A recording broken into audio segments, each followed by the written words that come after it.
Olá pessoal, meu nome é Elaine e hoje eu vim aqui falar com vocês sobre o livro A Redoma de Vidro, de Sylvia Plath. Uma autobiografia, ela conta uma parte da sua vida, os seus transtornos. Sylvia, ela sofria de depressão e alguns distúrbios psicológicos. Ela era filha de um imigrante alemão, seu pai era professor de zoologia. Sua mãe vinha de uma família de austríacos e ela era 21 anos mais nova do que o pai dela.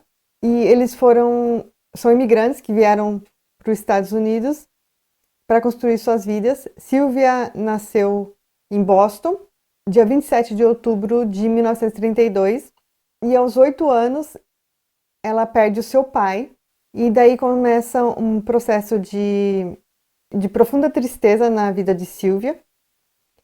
Ela tem um poema que ela escreveu para o pai dela, que foi publicado póstumamente numa coletânea de poemas que se chama Ariel, e ela tinha uma grande tristeza pela perda do pai dela. Bom, Sylvia sempre foi uma aluna exemplar. Aqui o livro começa falando dessa parte da vida dela. Por ser uma boa aluna, uma aluna dedicada, no seu terceiro ano de faculdade, a Sylvia ganha uma bolsa para morar durante um mês em Nova York e trabalhar numa agência de publicidade. E o livro começa falando desse período da vida dela, a experiência dela lá. Mas a experiência dela lá em Nova York não foi uma coisa muito agradável.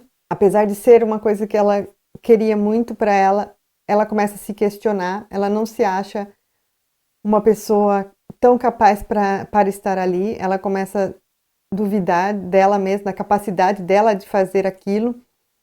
Ela começa a se comparar com outras pessoas. E ela fica esse um mês ali tendo essa experiência. E quando ela volta para casa dela, ela descobre que ela não passou num curso que ela tinha se inscrito. E isso faz com que ela se sinta muito mal, que ela comece a ficar depressiva por esse fato, e ela começa a não querer mais sair de casa, a não querer mais ver os amigos. E aqui no livro ela descreve os pensamentos que ela tem, que são pensamentos muito ruins, pensamentos para formas de como tirar a própria vida. E você vai vendo a angústia dela aqui, os planos que ela começa a fazer para que isso dê certo, para que ela consiga se livrar desse sentimento de viver nessa depressão, nessa loucura dentro da cabeça dela. E ela fica fazendo planos. Você vê a riqueza de detalhes aqui de como ela começa a bolar estratégias para tirar sua vida. Até que um dia ela toma remédios para dormir, né? Alguns remédios para todos, né?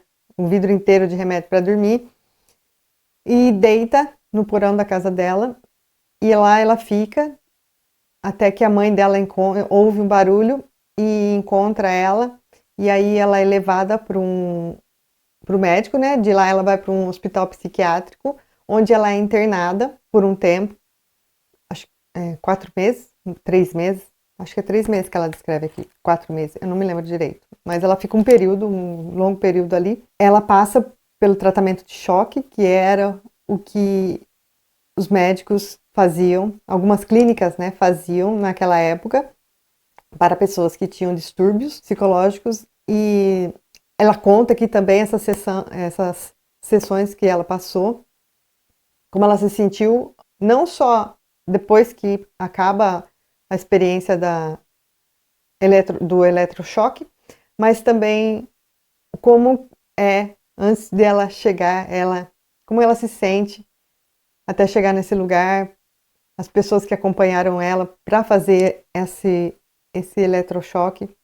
É tudo bem descrito aqui, é angustiante, é uma sensação bem pesada, é uma descrição bem pesada do momento. Mesmo ela ainda acabando essas sessões, ela mesmo ainda com vários pensamentos ruins dentro da mente dela, ela procurava fazer de conta que estava tudo bem para não ter que passar por isso de novo.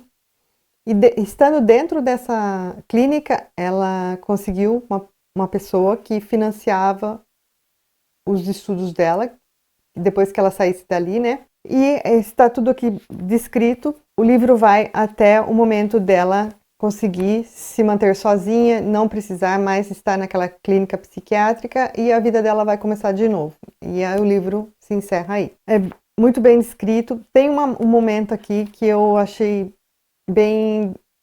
É como se você estivesse dentro da mente dela. Os pensamentos dela se misturam muito. Fala um pouco do pai dela, que ela quer voltar para a cidade onde o pai dela estava, né? Ela morou. E ela fala desse momento, de pessoas que ela encontra no caminho. E é bem interessante a forma que ela fala. É como se você estivesse realmente vendo os pensamentos dentro da mente dela.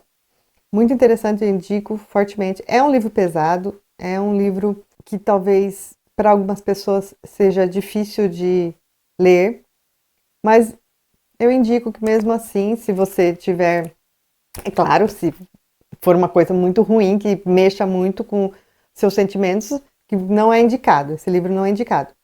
Mas se você não tem problema com isso, se não vai te fazer mal, indico que você leia. Essa parte que eu falei aqui é o que você vai encontrar aqui no livro. Mas na vida da Sylvia, né, eu vou falar um pouco após essa adolescência. Isso que ela relata aqui no livro dela é mais ou menos até os 20 anos. Depois que ela se forma na Smith College, em 1955, ela ganha uma bolsa integral para estudar em Cambridge, na faculdade de Cambridge. E lá ela vai conhecer o futuro marido dela, que é o Ted Hughes. Isso não vai ter aqui no livro. Isso eu estou contando porque é a história da vida dela. E lá eles se apaixonam. Ela escreve uma carta para a mãe dela falando dessa paixão fulminante do primeiro amor da vida dela. Como foi essa paixão para ela. E eles se conhecem em fevereiro e em julho eles já se casam. E eles vão morar nos Estados Unidos. E ela vai lecionar. Ela vai trabalhar como professora de inglês nos Estados Unidos e escreve alguns poemas, publica alguns poemas, mas o Ted, ele se dedica totalmente às poesias. A Sylvia, há relatos que a Sylvia, ela se sentia inferior ao Ted, né? Eles vão morar nos Estados Unidos de 1957 a 59 e vão viver aí, né? Ela como professora e ele se dedicando a publicar suas poesias e estudando no que ele realmente queria, e ela nem tanto. Até que ela engravida. E quando ela engravida, eles resolvem voltar para o interior da Inglaterra, e lá ela publica a sua primeira coletânea de poemas, só que ela se dedica mais à família, aos filhos, ao contrário do Ted, que se dedica exclusivamente à sua carreira, e ela vai sendo deixada de lado. O Ted também, ele tem relacionamentos extraconjugais, que faz com que ela fique com muitos ciúmes e que cada vez fique mais perturbada, até que ele assume um relacionamento com a sua amiga do casal, né, que se chama Ássia, e se separa dela. Isso acontece em 1962. A Sylvia daí pega seus 2 filhos, na época ela tem 2 filhos, um de 3 e um de 1 ano. Em 1961, a Sylvia sofre um aborto e isso faz com que ela também vá ficando cada vez mais depressiva. Alguns dos seus poemas têm esse tema. O casal se separa e a Sylvia volta para a Inglaterra com seus 2 filhos, que é nesse período que ela vai escrever A Redoma de Vidro, que é seu único romance. E em 1963 ela publica ele. E um mês depois da publicação desse livro, ela tira a sua vida. No apartamento onde eles estão, ela e os 2 filhos, ela veda a porta com toalhas molhadas. Lá dentro ela deixa o pão e água para os filhos, toma remédios para dormir, abre o forno e coloca a cabeça lá dentro e morre algumas horas depois. E ela só é encontrada no outro dia por uma enfermeira que ela tinha contratado para ajudar ela a cuidar da saúde dela, né? E essa enfermeira que vai encontrar ela no outro dia, já morta, e vai encontrar as crianças, né? A Sylvia tem diários que ela escreve desde os 11 anos, até a sua morte. E esses diários, uma parte foram publicadas e outra parte o ex-marido dela, guardou, escondeu e só deixou ser publicado 50 anos depois, perto da sua morte. Ele entregou para os filhos, para os 2 filhos, e os filhos publicaram. Só que os anos finais o Ted jogou fora, não existe mais, e ele deu uma vez uma entrevista relatando que essa parte ele excluiu, que era para proteção dos seus filhos, que o esquecimento seria melhor para a sua sobrevivência. O Ted, ele foi muito criticado após a morte dela. Há indícios de que era um relacionamento abusivo. Também há alguns relatos de que ele tratava ela muito mal, humilhava e fazia com que ela se sentisse cada vez pior. Isso também pode ter levado ela a tirar sua vida.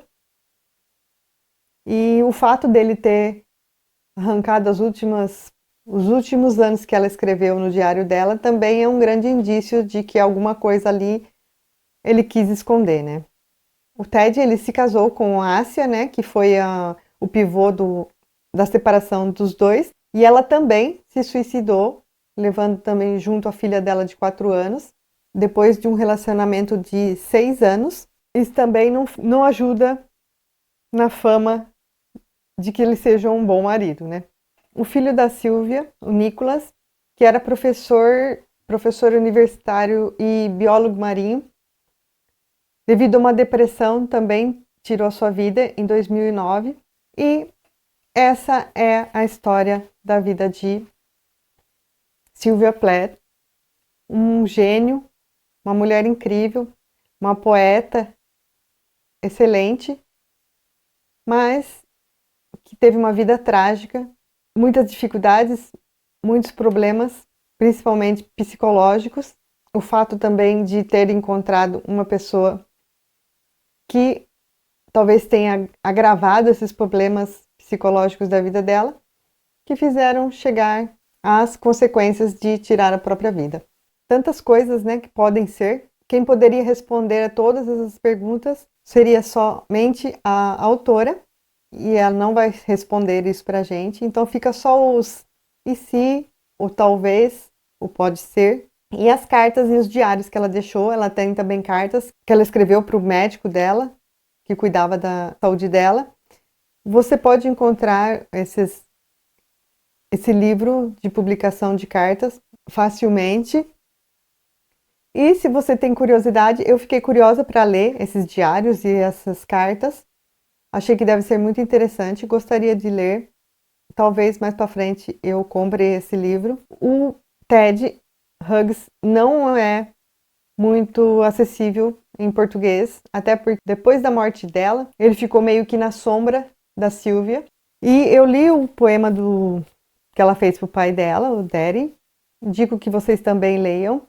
Existe uma tradução, o original e a tradução você encontra facilmente na internet. E os outros poemas dela também tem aí de fácil acesso. Mas você também encontra alguns poemas dele na internet, se você quiser. Se você tiver curiosidade de saber como era a escrita dele, também você pode encontrar.